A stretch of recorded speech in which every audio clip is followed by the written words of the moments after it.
Kibarua kia o muthenya kia akuria a macani magitigirira bururi ni wahunia thoko ya macani guku bururi-ini na nja wa bururi ni undu ucungiririe aingi kumoca ni kwaga kuria irio iria ciagiriire.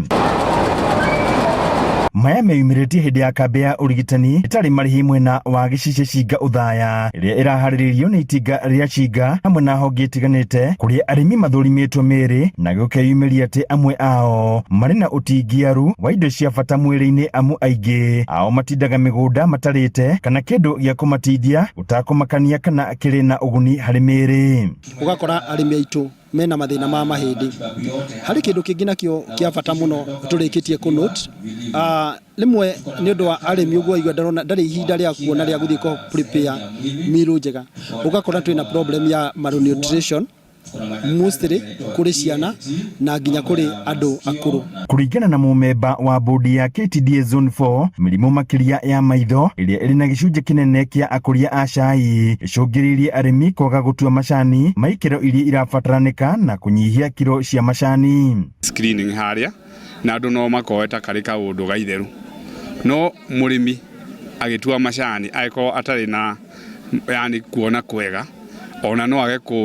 kuona horo wa two leaves and a bud. It is that serious na nikio turenda murimi akorwo nginya maitho make ena eye visibility njega mingire ihota kuhota andu ihotaga gutwika ati mundu athire handu athimo uronekana tene arathondekwo uguo this is a very important enu undu wa bata muno wa guteithiriria murimi witu tondu niguaga ati buri wina andu mena ugima mwega wa mwiri ni buri mutongu tukwenda buri witu utonge ni ndu wa kwaga mirimu. Aria maragire na mweke wa kwamukira urigitani uyu makiugathiriria kuona matikoragwo na ihinda ria guthii thibitari. Heo dawa na ndakiroro wega no ndacoka ndanyita undu ungi itareciragia tondu